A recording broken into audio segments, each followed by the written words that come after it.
How's it going today this week, Doug?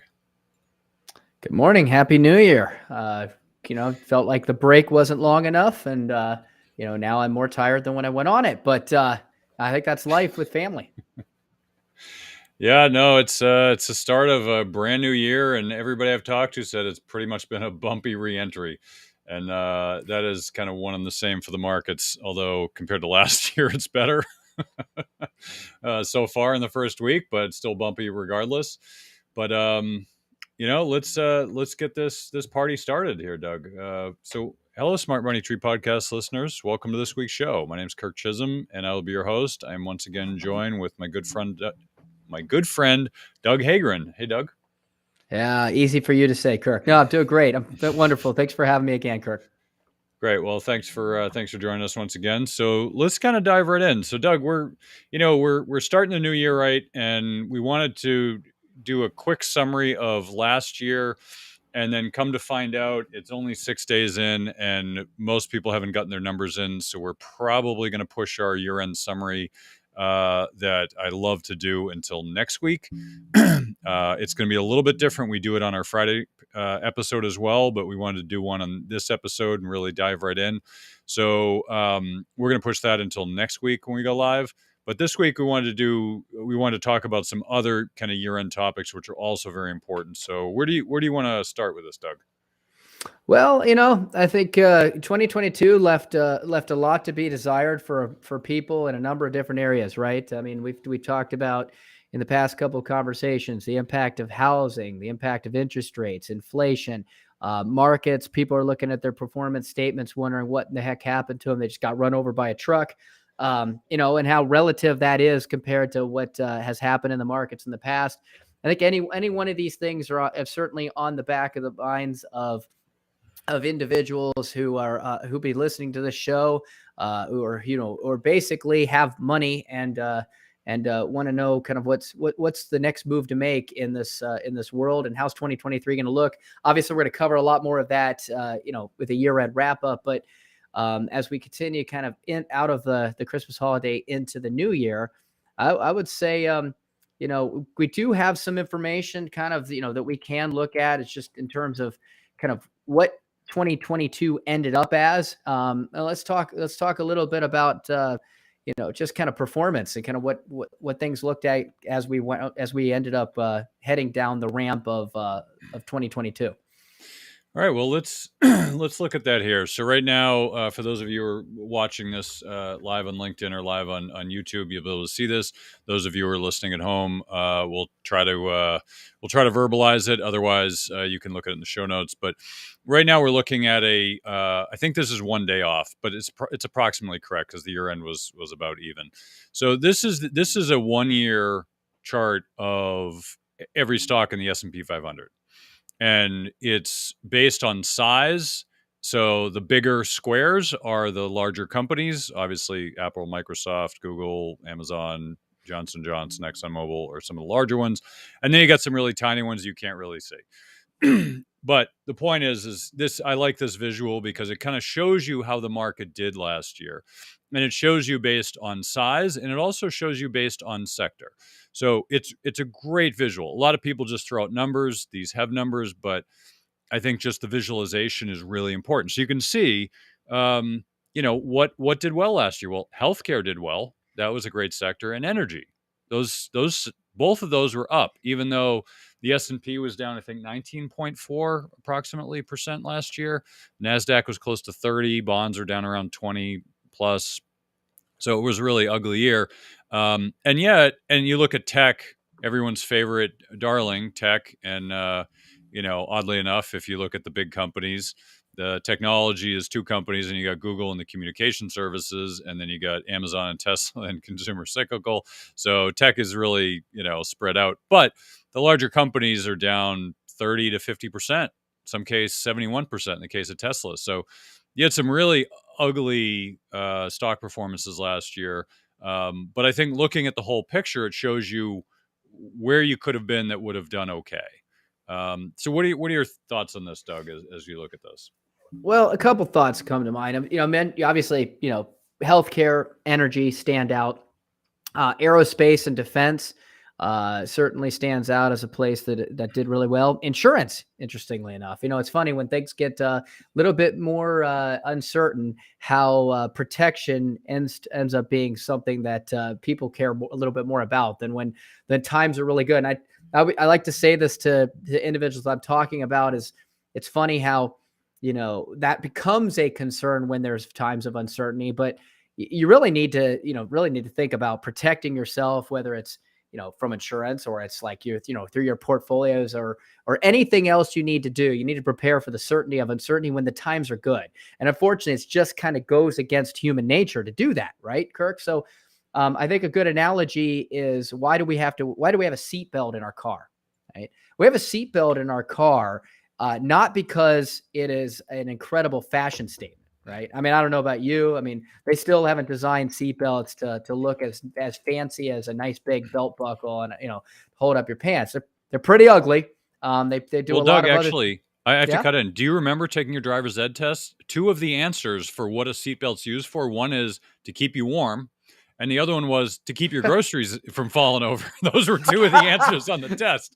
I love those. I still remember it to this day. Oh, they were not on my quiz in Ohio where I grew up, but Massachusetts is that where you grew up, Kirk? Massachusetts, yes. Massachusetts. That's an interesting question. So there you are. And they are. I will say it is an excellent tool for keeping your groceries from flying around. It's also nice because if you have one of those sensors in your car now that ultimately does tend to go off and beep, and tell you need to put your seatbelt on when you're sitting in it. When you put those heavy groceries on the passenger seat, it starts to beep and tell you need to put the seatbelt on. So it's reminding you to secure those groceries so they don't move around in the car.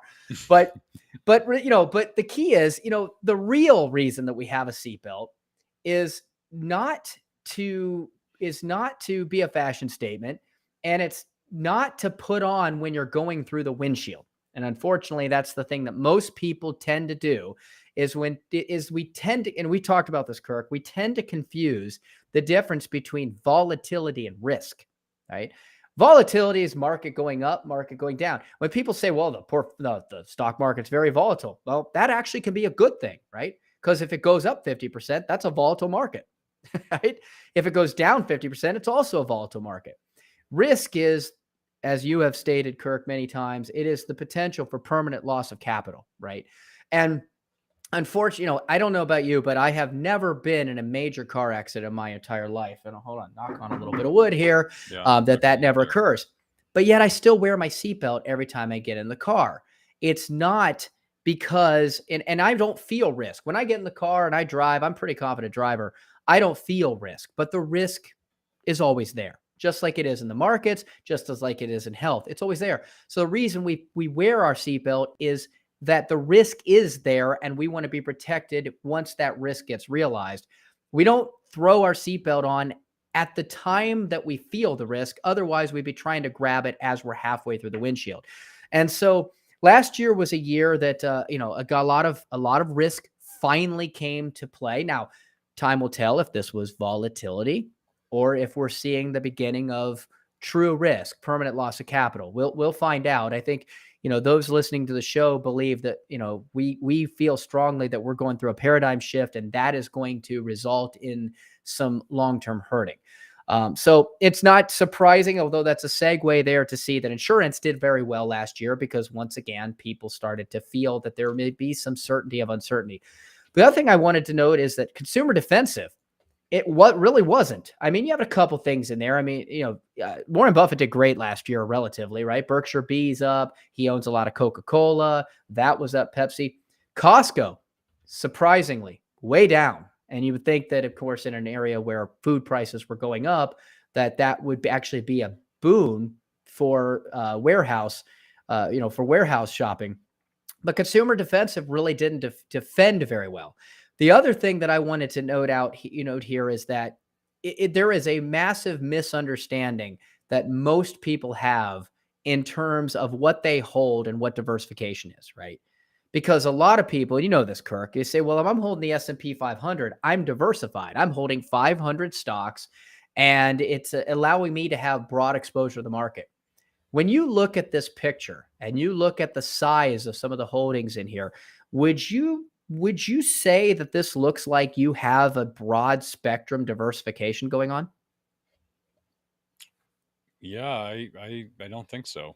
No. I mean, let's see if I mean, without doing any simple math here, I can see that technology is taking up 20% of the picture, and Mhm. communication services is probably taking up maybe 10% of the picture. Consumer cyclical is also taking up maybe 5%. And again, I'm making this up just randomly looking at it, but notice some names here: Google, Meta, Amazon, Tesla, Apple, Microsoft. I mean, you could put a different label on them, but most people would agree that these are predominantly technology based companies. And it's roughly looking like about 30% of the holdings. So, how many people out there truly believe that I could just buy the S&P 500 company or buy the S&P 500 index fund, and then I'm going to buy some QQQ because I want to have exposure to the Nasdaq, and that's diversification. And it's not. It is a highly concentrated portfolio that is done very well in low interest rate, low inflation environments, which tend to do very well for probably Microsoft excluded here. If you look at Apple, which of course, cell phones, that's been big and people love to buy their technology, and a lot of people put them on credit card and a lot of people buy lease or payment plans. Google, Meta, Amazon, Tesla, all of these things do very, very well.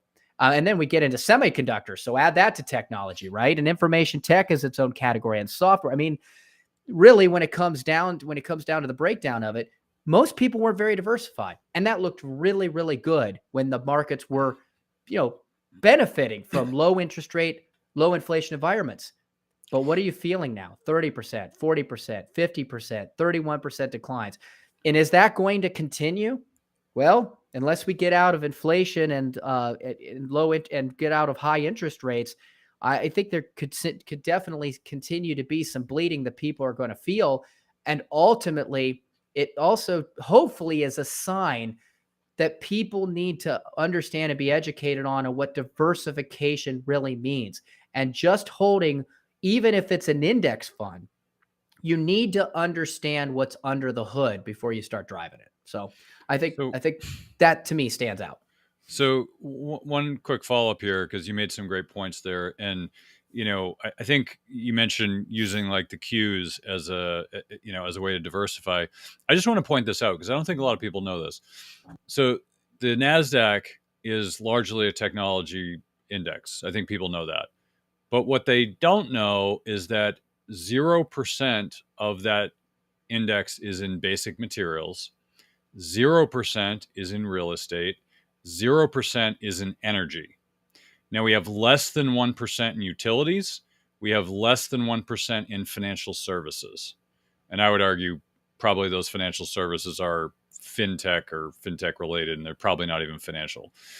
Now, think about it. You've got most of that index 50% in technology, 15% in communication services, which is, pretty much Google, and 14% consumer cyclical, which is pretty much Amazon. So it's pretty much all tech. Now, when you look at what does well and what doesn't do well, what does well when growth is doing well is pretty much technology. That does great. What are the sectors that tend to do well when we're in a recession or in a bear market?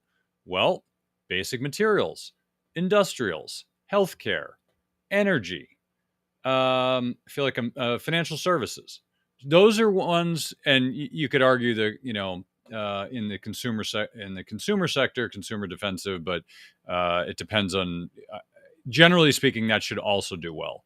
Although I would argue right now they're all kind of expensive. But the point is you have these things that are typically beneficial in certain times, and there are things that are typically not beneficial. And I think we've seen last year there was a lot of sector rotation. Is everyone owned tech? Everyone owned FANG stocks because why not? They went up 50% a year. Why wouldn't you own them?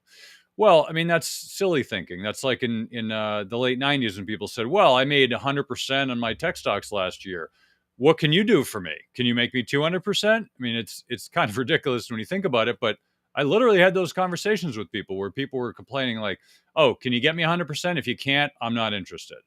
And it's just silly talk. And I think that's what we saw a lot of in the last few years, and now that's resetting.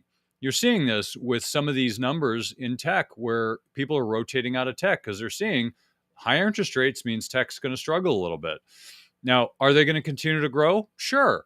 But do they deserve the valuation they had in 2021? Absolutely not.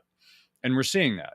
And the valuations are going to end up being much lower, not because they're not growing, not because they're not good companies, but because the valuations are overextended. And when interest rates go up, it causes valuations to drop. Now, think about it this way. There's a lot of reasons for that, but let me just give you a simple reason. Okay. Now, in the last few years, people were looking for income and bonds are yielding zero or close to zero. So, where could you get yield? Stocks, dividend stocks, right? You can get 1% to 2%. That was pretty much all you could get for income. Now I can get 4.25%, in some cases higher for income on bonds. So why do I want to own stocks? Well, I don't need to own stocks. Or if I do, the dividend yield needs to be much higher in order for me to buy those stocks. So if I owned a utility stock and it was paying me 2%, and that was a really good rate when the average, I don't know what it was last year, but the S&P I think was under 2%. But if you were getting 2% compared to everything else, that might have been great. But now if I can get 4% on a guaranteed government bond, well, that utility is not so attractive at 2. Maybe it's more attractive at 5 or 6. And so that's a lot of what's going on is the repricing of assets compared to what a lot of people call the risk-free rate. You can make the argument if it's risk-free, but people refer to it as the risk-free rate. And that's your comparison. So if you're taking no risk, you can get this rate at the risk-free rate. Anything else should be higher, or else you're going to take more risk. And why would you take more risk and get less return? So that's one of the reasons that the rotation is going on and will continue to go on through this year until asset prices have come to a more reasonable valuation. Now, what I think is going to start to happen, and I want to share some other assets here before we kind of go on to some of the other charts, but this is maybe hard to see, but this is year-to-date relative performance with assets, which includes commodities. So the indexes are in there, but it also includes commodities. So the top performers here, orange juice with close to 46%, about heating oil of about 41%, rough rice at 23%, and then it goes there on. And at the bottom, lumber is the worst performer from negative 66%, oats negative 46%, and the Nasdaq at negative 32%. Now, I point this out because there's obviously a lot of discrepancy in between, and some things did well, like ag, like the softs, the ags, the soybeans, the corns. Then you had some platinum was in there, and then you had some fuel, gas and crude. And on the downside, you had a lot of currencies, which is a different chart. But there's a lot of currencies. The U.S. dollar was up 8%. Everything else is pretty much down in comparison. And then you have the indexes, and then you've got some of the metals like copper. And you got some softs, cotton and coffee. So it's all over the map. But we point this out because last year, no matter what you were in, was down, unless you were in energy or other certain commodities, because some commodities did okay. So there's a framework that I don't think most people realize is when I started, people used to talk about stocks, bonds, and commodities. Now, in the last 15 years, I haven't heard anybody talking about commodities. People don't say that anymore. People forgot about commodities. Why? Because the performance stinks. For the last 15 plus years, the performance has been horrendous. They've lost money or not made money in general for the last 15 years. And when you can make 10, 20, 50% on stocks, why would you bother even looking at commodities? And bonds, well, you need to own bonds because they're safe. So that is the framework that people were using. And we're letting the listeners know because this is going to start to come back into trend. It started last year and it's going to continue where commodities are going to be more important because there's more demand for it and probably less production of it given what's going on in the world. And not only that, but also the price of everything is going up, which means commodity prices are going up. So that there's a lot of buoyancy to commodities, and no one's paying attention to them. Very few people. Even last year, I think the allocation to commodities was like 2% across the board, if that. It was definitely less than 5. Where it maybe it should be 20. I don't know what the right allocation is, but the point is it shouldn't be 2. 2 is way too low. I mean, we're looking at gold, and it's our gold allocation is bigger than that, and that's just one commodity. So I would say the way you should look at it is this is all relative in comparison. And you probably remember, I know you remember, Doug, the conversations we had about lumber with the bullwhip effect, and how lumber went from 230 up to 700, back to 240, up to 1400. So obviously this is on the downside of that. It doesn't mean that, lumber's a bad asset. It just means that, it's on the other side of the trend, and you just need to be aware of it. So any final thoughts, Doug, before we kind of jump into some other inflationary charts which people want to hear? Yeah, I think the last thing I'll just say about it is this is another example. And I know how you feel, and we've talked about kind of diversification. What does diversification mean? Does diversification work on, and is diversification working right now? And I think, we've certainly debunked under the current economic pressures and interest rate pressures that a 60-40 portfolio diversification, which is, again, not that diversified, right? The 40% goes to aggregate bonds, which don't really include a lot of bonds in there, and bonds that may have done better, or fixed income that may have done better in recent inflation interest rate environment. And the 60 doesn't really include anything more than like the S&P 500, which we just showed here isn't all that diversified, especially against normal portfolios. I think, Kirk, I saw that at one point, not to tick up a whole generation, but I think they published that the typical top 10 holdings of Gen Y was Gen Y or Gen Z, was basically 9 out of the 10 were technology stocks, and the 10th was Berkshire B. Okay. And so, that's not very diversified at all. But I think what you just said about commodities and how little people were holding of commodities, 2%. And why were they holding 2%? They're holding 2% because of the poor performance. Well, right there should make you pause as investors and say, I'm doing this wrong. Okay? Because why did you only have 2%? You only had 2% because it was performing poorly. Well, that is the opposite of how you should think about investing. Thinking about investing is you should be buying more of what's performing poorly under the right conditions, and really increasing your allocation and buying up cheap property, right? So that when it recovers, you're able to benefit from that. But what people do is the opposite. When it's starting to go down, when it's not performing as well, that's when they want to sell it off and they want to go buy expensive things. Okay. And again, it's another example of how that repeats itself over and over again, and why that leads to a systematic failure in long-term performance. But it also goes to something I've said before. You are only diversified if there's something that you don't like in your portfolio, right? If you don't hate something in your portfolio, you are not diversified. That's simple.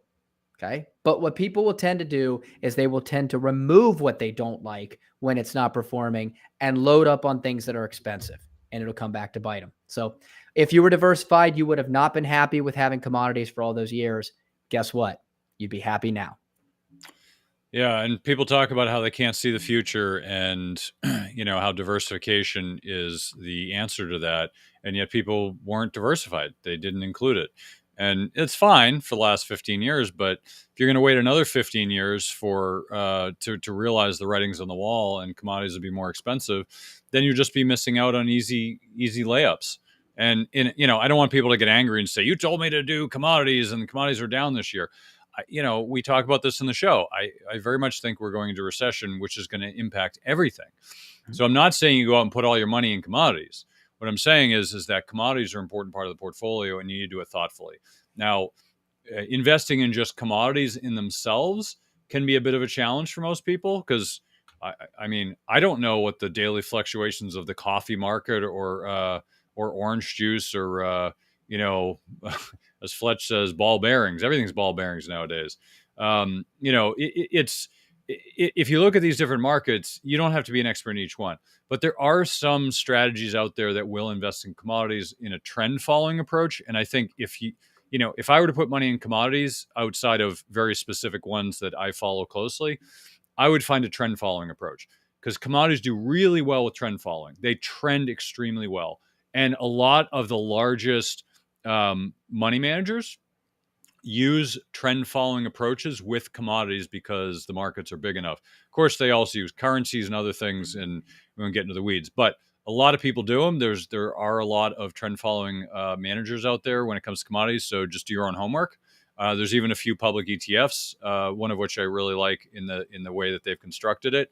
But in general, just do your own homework and come up with a way to add commodities to your portfolio, and do it in a thoughtful way. If you need to do, I would put gold in a different category, because gold's more like a currency than it is a commodity. It's a little bit of both. Silver, I know my gold bug friends will disagree with me here. Silver, it can be one of each. It can be a currency, and it can be an industrial commodity. I think it's more of an industrial commodity. It acts more like a industrial commodity. Or sometimes it's gold on steroids, but you never know which one it is, because sometimes it just doesn't act well, and we've seen that in the last few years. So let's get into some other commodities, because I wanted to point this out. This is really, to me, fascinating. So here is, there we go. So here is egg prices. Now, you wouldn't think of this. Now, anybody who does shopping, and I don't do the shopping in my house, even though I do all the eating of eggs, I don't do the shopping for them. I was talking to a friend of mine, and they're like, did you know, like, eggs in certain parts of the country are like $11 a dozen? I remember a few years ago it was like $2.30. Now they're $11. Eggs have gone through the roof in terms of prices, in large part because of the bird flu. Here's an article from the Wall Street Journal that kind of shows wholesale price of eggs up to 500 cents per dozen, which I think this is actually a little bit old, because I think they're a little bit higher. But the point is just look at the chart, right? They're normally between 100 and 200 at the 300, just under 300 at the high, and now we're at 500. The point here is not to go invest in eggs. I will tell you that last summer we did Rent a Chicken. I don't want to advertise these guys for free, but I will, because of a good experience, called rentachicken.com. They will build a coop. They will give you a bunch of chickens. They'll give you enough feed for like 6 months, and they just pop them in your backyard, and they're like, good luck. And it was a great experience for the kids who went around. They got to learn about chickens, learn about, keeping them healthy and happy and all that. And they're funny creatures. But the point is, I was thinking, well, hey, we got a benefit here, because they lay eggs and we don't have to go pay for eggs. For a bunch of months, and they didn't always produce, especially in the hot days, but we got a lot of free eggs. It was great. And I wish I had the chickens right now. We gave them back because I don't want to do it in winter, but it's a great tool for being resilient, and it's not for everybody, especially for those who live in the city. But I do want to point it out, because this is just one indication. Just like lumber was, this is egg prices, and it's right now. Now here's another one, but at the opposite end of the spectrum, DRAM prices. This is computer memory. So you have basically prices for DRAM chips have started the early of 19 at like 6.7. Right now it's around 2. So we had a little bump and a little peak in mid-July, and then now it's in July of 21, and now it's down to 2, which is really low. And you could make the argument why that is, but I'm pointing it out because just because there's inflation, it doesn't mean that everything is high. So you need to be mindful. Inflation is a general sentiment. It is a general tool to measure inflation in the economy. So the CPI is the measure that's used. Now, we talked about this during COVID. There were a lot of things that were inflationary, a lot of things were deflationary, right? What was inflationary? Well, you could argue, Peloton or cycling at home, food at home, books, internet services. And then you could argue what was deflationary: hotels, airfare, work clothes. So you can have inflation and deflation at the same time. Now, this is an example. We obviously have you have deflation here in terms of prices. And on the other hand, you have eggs, which are inflationary. So both of those can exist at the same time, and they do. It is the aggregate of all of them that matter, and that's what matters to the economy. And I want to hit on one more really quick, and then I'll let you kind of have your 2 cents here, Doug. And actually, I'll hit that one later. Okay. And here's the last one for items. This is what we call shrinkflation. This is where this is basically showing candy bars from 2014 to 2018 shows enormous amount of inflation over that 4-year period. You know, anywhere between 16% and 28%. And not only did the that's not the price, that is the amount that they gave you was deflationary, which in effect is also inflationary another way. You're getting less for the same price. So this is what was happening across the board for goods at the grocery store, especially. They would just give you bigger bags and less stuff, or they would charge you more for less. And this is still going on. It's a secretive way for them to have inflation on goods that they're trying to hide. This has been going on for a long period of time. And I will tell you that if there's one thing you can invest in that is inflation proof, it is candy, especially chocolate. Look at Hershey's. They've been inflation proof since they've been around. And chocolate and candy and companies that produce it do have a very heavy inflation hedge. Go ahead, Doug. Oh, I was going to say, of course, and that makes sense because, of course, when things are going up and people are feeling more stressed, what do they tend to do? They tend to fall back to their vices, which is, again, if you want a good read, it's a little outdated now, but the book Good to Great talked about the difference between R.J. Reynolds and Philip Morris. And one of the big differences between R.J. Reynolds and Philip Morris is what they invested in. R.J. Reynolds was buying health products and selling cigarettes. It's like, where's the continuity there? Philip Morris was much more strategic and brilliant in their flow. I mean, going back to the chart, I saw that Toblerone was listed there. Philip Morris, I don't know, now Altria, I don't know if they still own it. I haven't looked in a while, but they went and they invested in buying Toblerone. They went out there and they invested in buying, let's see, I'm trying to think what other sodas and candies and of course cigarettes. They're like, look, what's our business model? Sin Foods. I mean, we're here. If you're stressed out, if you want to feel better, grab a bite of something that you probably shouldn't have, but that you can't stop yourself from having anyway. If you're kind of addiction foods, that's what they did. And you know what? They've always typically have done very, very well. Now, I'm not telling you to run out and invest in them because a regulatory environment has changed a lot for these companies. But the point being is that they always did, back when they were still running things normally, very, very well in those types of environments because people will tend to turn to their vices to get through stressful periods. So I think you make a good point there, Kirk. The other thing I wanted to point out is shrinkflation. One of the first shrinkflation examples I ever saw. And what was funny about it is now we're getting shrinkflation without advertising because I think people become more aware of it. And, they might pull a couple ounces away and keep the price the same just to kind of help make you feel, hey, I'm buying something similar. But one of the worst examples and first examples I ever saw, Kirk, I think I told you about this one time, was Milky Way Light candy bars. I think it was the Milky Way Light. It was 33% less fat. Look at the ingredients. Certainly did not have any ingredients. A lot of times, I think you talked about SnackWells in a previous conversation, love those SnackWells. They would say, well, we're going to make you this baked good with different ingredients, and that's going to make it better for you. Milky Way didn't change a thing. I'm looking at this going, all right, the ingredients are the same. But what did I notice?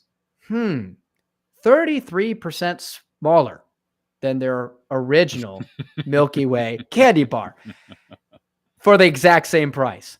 So, people, and you should see, and what's sad is, Kirk, is the number of people that bought into this marketing strategy, because I just Googled trying to remember what it was. And sure enough, this is from 2001. Somebody posted on a healthboards.com, Milky Way Light candy bars, weight loss message board. Milky Way Light candy bars. Yum. I just wanted to let everybody know about my latest discovery. They're only 170 calories and 5 grams fat, and they fit nicely into my eating plan. Okay. So people celebrated getting a 33% smaller candy bar for the same price because they felt that this was healthier for them. So it just goes to show you, you can market anything to anyone and there will be someone to buy it. And again, so just be smarter than that. That's a message to everybody listening out here. Know what they're doing. Shrinkflation to me is very annoying. I mean, I feel like they're treating me like I'm stupid, right? It's like, oh, you know what? You don't have to pay anything more. We're just going to give you less. I personally would rather pay more to get what I want and then deal with prorating the amount that I'm going to eat it. But they know the average consumer can't do that and has to be controlled. So just don't let yourself be controlled in that environment. The other thing I was going to comment on, Kirk, is you were talking about sometimes there's inflation and deflation at the same time. I think a great example of deflation and inflation at the same time, although it's not directly the proper example here, is what's going on with autos, with cars, and what's going on with housing, because we are starting to see a dip in housing prices. We are starting to see a dip in auto prices. And if, without naming any companies specifically, if we see some bankruptcies occur in the auto industry here in the next 6 months to a year, if that may become, we may see a flooding of the used car market, which is going to drastically change the pricing of used cars. But here's the thing. It doesn't necessarily mean that's going to make it easy for the consumer, because while there may be a deflation of the price of the car you're going to buy because of rising interest rates, because of a lack of access to capital, you know, we're seeing, I've heard stories of people with 850 credit scores going out there and trying to get a car loan from JP Morgan at 9%. Okay. So guess what? Yeah, there was a deflation on the car, but the cost of the car to the consumer has actually inflated. It is more expensive to buy the cheaper car at current financing than it was to buy a more expensive car at lesser price financing. So I think going back to kind of some of those, economic, obstacles that we're facing right now, the access to money, the access to capital, the cost of lending, the cost of financing is certainly one of those things that's creating an inflationary environment, even on deflationary products. Yeah, it's one thing I want to bring up a chart here. I'll talk about a few things. So I think so one thing that's typically should happen, right? And people talk about stagflation, and it's something we haven't really seen yet, although it's a little puzzling to me since there have been enormous layoffs at these large companies and they're still coming. But here's the U6 unemployment, and they highlight the recessions as periods where, they're economic recessions. So right now, you could argue whether we're in a recession or not, but based on the numbers, we're not in a recession. And, you could argue whether Biden's changing of the rules of what is a recession, you could make that argument one way or the other. But in some ways, they were correct, is because the unemployment rate is not showing a recession. And you could argue that the economy is still relatively strong. So I guess it depends on your definition, how you're defining it. Is it unemployment or is it productivity? I mean, there's a lot of ways you could define it. But I point this out because it's an important factor. When people wonder, like, oh my God, we're going to go into recession. Okay, when's that going to be? Because first people said it was going to be the beginning of this year. Then they said mid this year. And now I'm hearing the end of this year. And, I think, frankly, you can't really see further than 6 months. I would argue that we'd probably start to see it around mid this year, but I'm not feeling it. When I mean feeling it, I mean I've been around the block a few times. I live in the data, and it's just not feeling like we're getting there.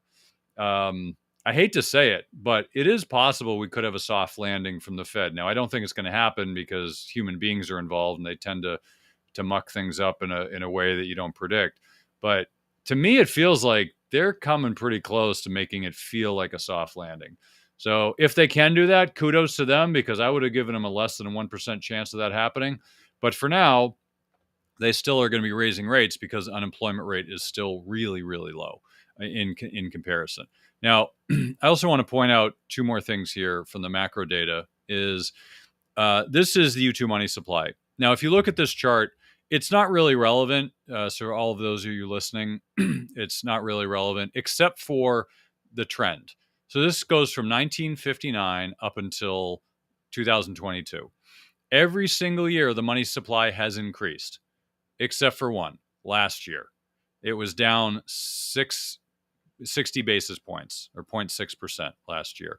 The only other time that was even close was 1994, where it was only up 0.3%. Every other year, it's been 4, 6, 7, 8% in general. Now, what's that saying? Well, I'll tell you what it's saying. At the moment, it's not saying anything. But the reason I bring it up is because there is a very high correlation between increasing the money supply and the stock market. So think about it this way. If you have more money floating around, then there's more liquidity. There's more places for money to go. And technically, there's probably more inflation, technically, but it doesn't always show up that way. And when you see this slow down or, decline in this case, you could argue that that lines up with recessions or the economy and the stock market declining. Now, it's not, like I said, it's not a one-to-one correlation, but it's strong enough where you should be looking at it as an indicator. So just something to keep in mind, that it could cause problems. It's not currently yet. You could look at 2020 where it was up 25%, which is, double. It's double the second largest. So that in itself saying something. So if it kept declining, I wouldn't be surprised either. And then the last chart I wanted to point out here is, we're talking about year-end wrap-ups.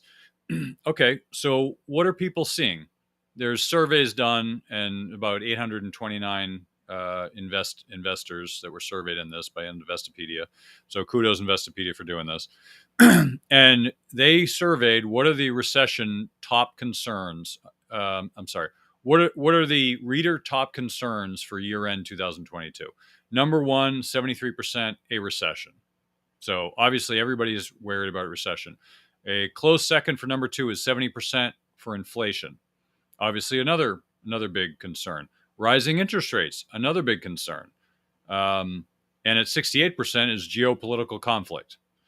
And then much, much further down at 41% is supply chain disruption, stagflation, labor shortage.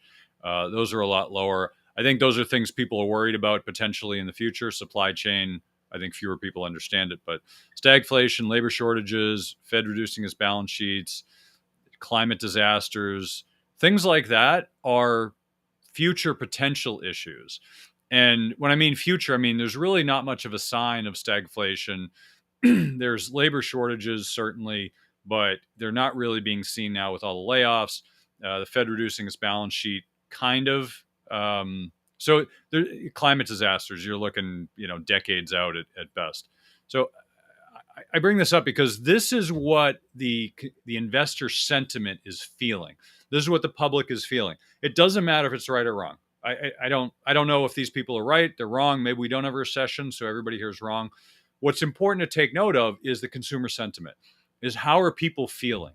So if they're feeling like a recession is around the corner, then in general, you want to think about being a contrarian. It does not mean you need to be a contrarian because they could be right. It means that contrarian thinking does really well in the markets. When you have everybody on one side of the boat, it tends to tip over. So the best place to be is on the other side of the boat. So if everybody was worried about stagflation, maybe it wouldn't happen. I'm not saying it won't, but that's the way you should think about markets, is when everybody thinks like, all right, interest rates are going to keep going up. Well, you should probably fade that, and interest rates will probably drop for a little bit. That's how markets work. You have to think about this as a framework going into this year. What is the one thing that's going to cause the most amount of people to lose the most amount of money?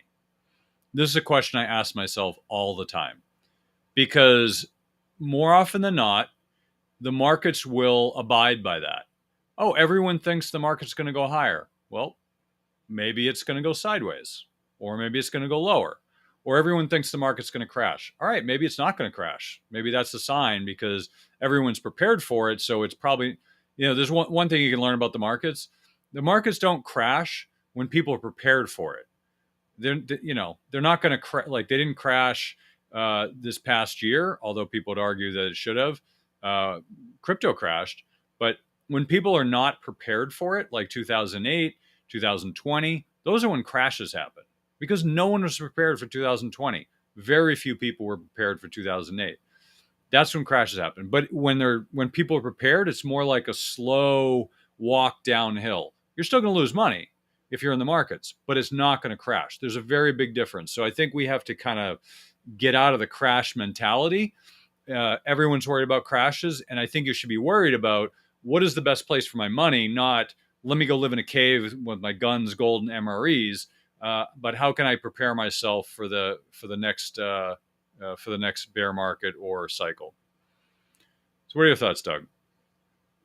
Well, a couple thoughts. First thought is I'm looking at the recession top concerns for recession topping reader concerns for year end 2022. I can see how you jumbled that yourself when you look at the heading. My first thought is, what is the 2% that are saying none of the above worried about? I mean, I gotta ask myself that. Like, what's their concern? Anyway, just a random thought there. The other thing I was going to say, just for fun, you were talking about everybody running to the side of the ship. Again, not to offend anybody, but here we're having fun. 2004, Amazing Facts posted the other day that a boat in Texas capsized because everyone ran to one side to look at a nudist beach. So listen, if everybody runs to the one side of the ship, it will indeed collapse. Other than that, Kirk, I think, the things that stand out, that are standing out to me on this is that, we don't know what's going to go on, and we really can't. I mean, we talked about this before. I mean, predictions are like, what? I mean, it's just, there's no way to predict. If you go back to 2008, and I was trying to find this chart for our conversation, and I couldn't find it, but I may, if I can, I'm going to get it to you, Kirk, to post. But at the beginning of 2008, if you look at the predictions for what was going to occur in 2008, there was I think there was less than 1%, maybe 5% of analysts out there predicted a negative 2008 in the market. But even the one that predicted a negative, they only predicted like a couple percent negative in the market. They kind of predicted it would just be kind of a flat year. We all know what happened, right? It was anything but. And that certainly made all of these really, really smart people look really, really bad. I mean, Jim Cramer was just saying right out of 2007, the worst is over, let's go. And we all know what happened in 2008. He could, completely wrong. If you go back to inflation, we were thinking we might have a recession this year. There's been plenty of people who thought there was going to be a recession this year. There's lots of smart people who've been saying for the last 6 months that maybe, third to fourth quarter of 2023, we're fine, into 2024, we're going to finally hit that recession, but we don't know.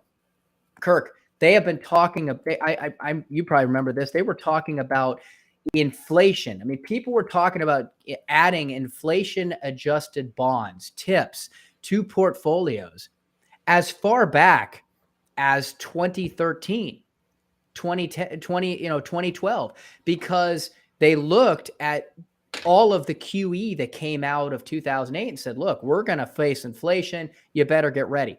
Well, TIPS were a terrible investment for the last 10 years because inflation never went up. And even though people kept talking about be prepared for inflation, a 10-year cycle where that net did not occur is a generational miss. Okay. So is inflation going to be real? Well, yeah, now 2022, I think we're looking at the fact that yes, it finally happened, but it's 10 years later than people predicted. So when we start to try to give an idea of whether or not we're going to hit a recession, they've been calling for recession for probably the past 5 to 8 years, because we typically hit recessions, about every 5 to 7 years we have one. We're well past that. Yes, we've had some bad years. We've had some markets. And again, if we go back to 2020, because of COVID, we kind of forced a short-term recession there. But actual economic, organically developed recession, we haven't been in anything of the such since the last crash of 2008. That's 14 years, Kirk. So it's kind of like the Yellowstone volcano. It's over, people will argue it's overdue, but I mean, it may never happen again. I think it's high probability that it will, but there's no way to predict when that's actually going to occur. And the last thing that I wanted to talk about is that M2 money supply. If you take a look at the average money supply, and a lot of, I know, just looking at that roughly, the average seems to be about anywhere from 6 to 8% is the typical percent change year to year. And there are some outliers, 1971 and 72 and 75, 76 and 77, 13%, 10%. And then we saw in the early 1980s, we saw a couple 9, 10s, 11s. And then it just kind of went back steady to kind of 5, 6% for a while. Then we got to 2020, 25% M2 money supply issued in 1 year. 2021, they followed it up with 12% M2 money supply. So 37% change in M2 money supply over that 2-year period. Now, if we quantify that 25% in 2020 in 1 year alone was more than the previous 4 years took and created money supply into the environment. And that 37% over 2 years was more than what they had generated in money supply in 7 years. So it shouldn't be a shock to anybody that this time around we have inflation. We've said this before. If we go back to 2008, there was a tremendous amount of money supply that was generated after the recession. In 2008, they generated 10% of QA. As much as QE produced in money supply, it was only 10%. But they followed it up with 4% and 4% in 2009, 2010, before generating a 10% and an 8% change in 2011, 2012. Doesn't even come close to 1 year of 2020 and 2021. But again, M2 money supply, the government, the Fed raising all this money does not in itself equate to inflation. Because in a typical economy, if we create more money supply, the money supply that's created gets reabsorbed. Okay. If we can take that money supply and invest it in the creation of things, whether through manufacturing, through technology, or whatever we want to buy, if the consumer can take that money and then use that money to buy things and we produce more from it, there's no inflation. It's simple supply and demand. The demand goes up because people have more money, but the supply went up to meet it. What happened in 2020 and 2021 is we had not only a 37% spike in money supply, but we had an epidemic and just a catastrophic meltdown in our supply chain, right, Kirk? Yeah. So all of a sudden, COVID shut down, China shut down, shipping shut down, trains shut down, pork plants shut down. All of a sudden, all that money that went out there got pocketed. Doesn't mean people didn't want to spend it. They just couldn't spend it. There was nothing to spend it on. And if you take $1 and if you go from $5 of money in your pocket and $5 of goods, okay, that's $1. If all of a sudden you go to $10 in your pockets and you maintain the same amount of goods, $5 of goods, that's $2. You have just created inflation. But when you go and go from $5 to $20, and then you shrink the $5 of goods to $1, you just took your price from $1 to $20 an item. And that's exactly what we're facing here. We are still just getting China, arguably, whether or not they do or not, is finally saying they're going to reopen on COVID. Although I heard there's a new strain that's hitting down somewhere in Southeast called the Kraken strain. So God knows what's going to happen. But ultimately, if China finally reopens, we're finally going to have some level of equilibrium between the money supply that was created and the ability to buy those goods. But it's going to take a tremendous amount of time to reabsorb that money into the system. And until that money gets reabsorbed, inflation's here to stay. That's ironic. The Kraken strain. Release the Kraken. Anyway, we'll go down that road. I do want to end it up with one chart, and then we'll kind of wrap up here till next week, and hopefully we'll have a year-end numbers by then, and we can just kind of run through the global performance of all assets. So I wanted to share this. This is the Buffett indicator. It's one that I like from a macro standpoint. I look at a number of big picture macro indicators. This is one I really like. So I'm going to point this out, and I've done this in the past, but I'm going to do it again here. Now, the thing to know about this is obviously things have changed in the last 70 years or so. This starts in the little bit after the 1950. So looking at this, generally speaking, you can argue that from 80 to 100 is properly valued. Anywhere from under 80 is undervalued. Anywhere from over 100 to 120 is 100 120 is overvalued. And then anything above 120 is just ridiculous. It's ludicrous speed, as they would say in Spaceballs. Now, if you look at the early 2000s, it got up to 159. It is 149 right now. It did get up to 211 2 years ago. So if that gives you some perspective on valuations, we're at 1999, early 2000 levels of valuation. That does not give me a warm and fuzzy feeling about the stock market continuing to go higher. And this is the Warren Buffett indicator. The old guy has been wrong before, but I think on a big picture perspective, he's a pretty sharp cookie. Sure, he's subject to making mistakes in individual stocks, but I think on a big macro level, he definitely has his stuff together. So if you look at this trend, and the Buffett indicator is very simple. It's just corporate equities to GDP ratio. You can look this up online. It's very easy to find. Just indicate the Warren Buffett indicator. You can see the chart. I will put it in the show notes, as well as you can see it if you're watching it live. So just something to keep your eye on. Now, I'm looking to get into the markets when we're going to be 80% or below. That to me would be a phenomenal way to jump in. I don't know if we'll get there. I hope we do. And I hope not at the same time, because the destruction that's going to happen to get there is going to be tremendous. But I think we're overdue. I think we're way overvalued. Interest rates are higher, and people are not respecting the fact that we're going to have higher interest rates for a longer period of time. So I think it's a good marker for valuation, because people always ask, well, what's it valued at? Is it worth it?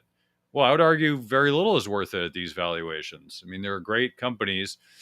Some of the tech stocks have sold off so much that they've actually become reasonable values right now. Although one in particular, which I don't particularly like philosophically, but they've come down a lot, and they've actually hit a reasonable valuation marker. Now, I think they've got a long road ahead of them to get back into where they were before, but they've technically hit the valuation markers because they've sold off so much. So just something to keep in mind, right? Because if the markets go down another 30%, they're going to go down with it, which is frankly why I'm not even taking a nibble at that stock.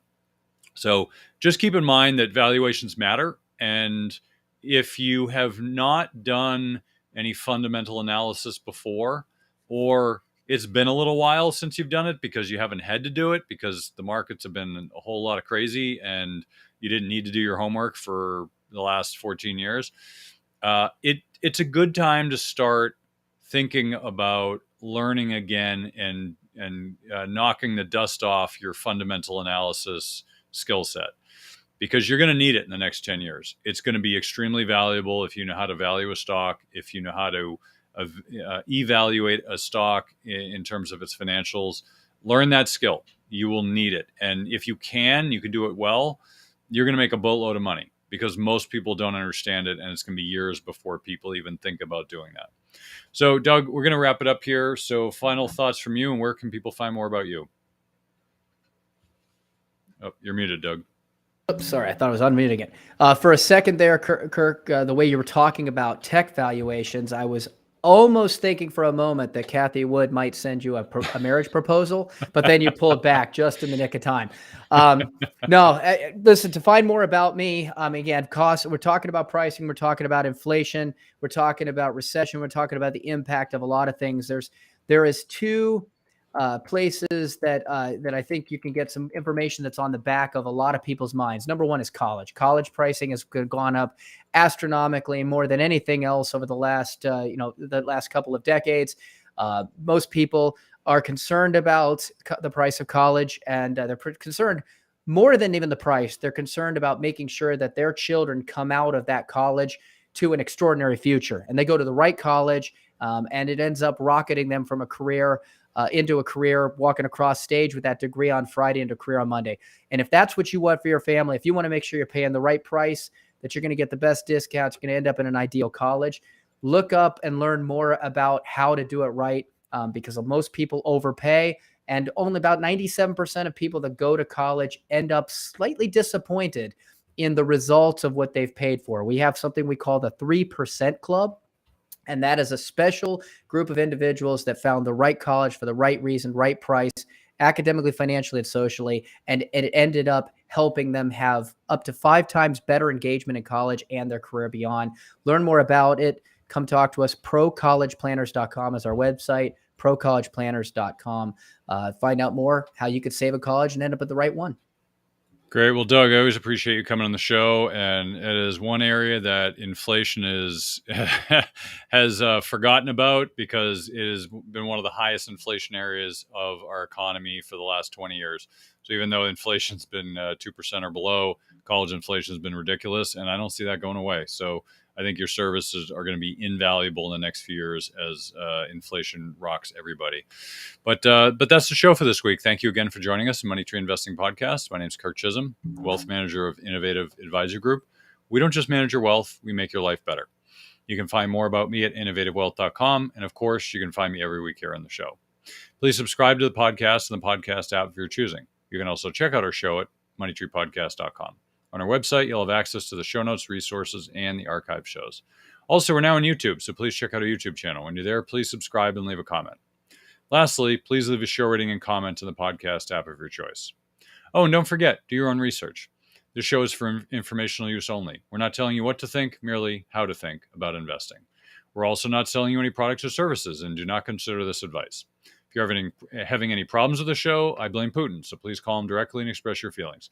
If you're seeking financial advice, talk to an oracle, fortune teller, or maybe a licensed financial advisor. I'm one, but once again, I'm not selling anything. But I'm easy to find. Have a great week ahead, and remember, no one will care about your money like you do, so invest in your life.